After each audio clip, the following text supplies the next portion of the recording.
दांतों में कैप्स क्यों लगाते हैं? दांतों में कैप्स क्यों लगाते हैं?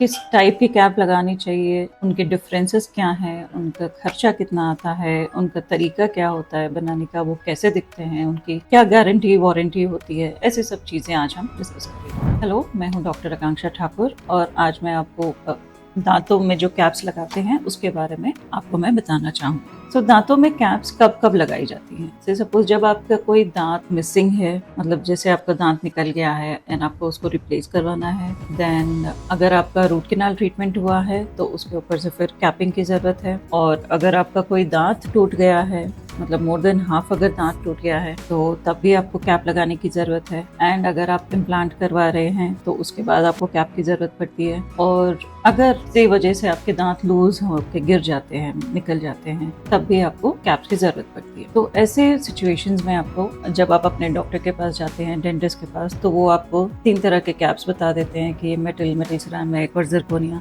तो आप हो जाते हैं कंफ्यूज। तो कब कब कौन सी कैप्स लगवानी चाहिए वो मैं आपको बताऊँ। तो सबसे बेसिक होता है मेटल कैप्स, जो आजकल मतलब काफ़ी कम लोग लगवाते हैं।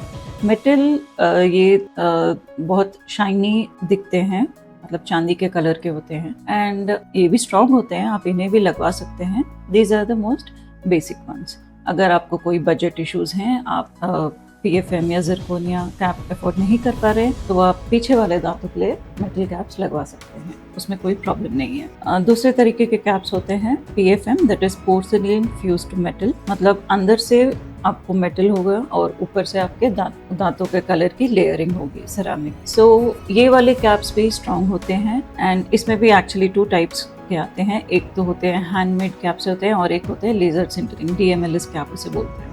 पोर्सलिन फ्यूज्ड मेटल कैप्स में आप इन्हें भी लगवा सकते हैं। They are strong enough, good enough, and जब आप इनको पीछे वाले दांतों में लगवा सकते हैं, okay, they are strong. And अगर आपके आगे के दांत रिप्लेस करने हैं तो डेफिनेटली मैं सजेस्ट करूंगी जिरकोनिया लगाने के लिए। जिरकोनिया यानी कि ऑल सेरामिक कैप, जिसमें थोड़ा भी मेटल नहीं होता है। They are completely made of ceramic and they look more natural and strong and other latest and advance version in the caps. तो अगर आपके सामने के दांत अगर रिप्लेस करने हैं तो definitely I will suggest zirconia लगाना। और इनकी प्राइसिंग के हिसाब से, मतलब कब कौन सा कैप लगाएं, अगर आपके पीछे वाले दांत है तो आप आइदर आप PFM लगा सकते हैं या DMLS लगा सकते हैं, एंड जो सामने वाले दांतों को जो कैपिंग की ज़रूरत है उसके लिए आप जिरकोनिया ही सेलेक्ट करें। Depending on your age also, अगर you're too young, आप बहुत ही ज़्यादा यंग हैं एंड आपको कैप्स की ज़रूरत पड़ गई unfortunately, then please go for zirconia. And थोड़ा लोग होते हैं कि अब तो मैं 60-70 साल का हो गया हूँ, मैं इतना महंगा कैप क्यों लगाऊं। तो अगर आपको ऐसा लगता है तो देन इफ़ आपके बजट इश्यूज भी हैं तो आप जो मेटल सिरामिक कैप्स होते हैं वो भी लगवा सकते हैं, उसमें भी कोई प्रॉब्लम नहीं है। बट हाँ, एक बात आप याद रखिए, जब भी आप किसी MRI स्कैन के लिए जाएं या तो आपको बताना पड़ेगा कि आपके मुंह में मेटल सिरामिक कैप्स हैं, ताकि वो आपके स्कैनिंग के साथ इंटरफियर ना करे। ओके, तो जब भी आप कोई MRI स्कैन के लिए जाएं तो please declare them that you are having metal ceramic cap so that they do not interfere with your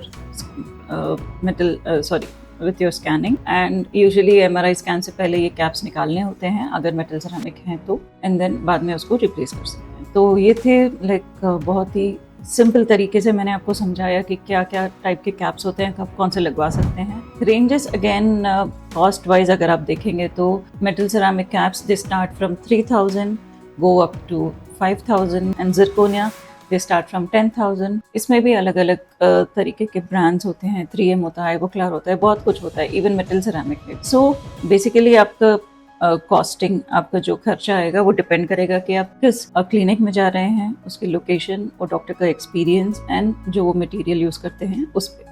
तो ये थे बहुत ही सिंपल से तरीके में मैंने आपको समझाने की कोशिश करी है कि आपको कब कौन से कैप्स यूज़ करने चाहिए, लगवाने चाहिए, और आपको क्या क्या प्रिकॉशंस लेने चाहिए when you are going for an MRI scan. तो अगर आपको फर्दर कोई डाउट्स हैं और आप चाहते हैं कि और किसी टॉपिक पे हम बात करें तो डेफिनेटली प्लीज़ कमेंट कीजिए। और अगर आपको ये वीडियो हेल्पफुल लगा है तो please do like, share and subscribe. Thank you, take care.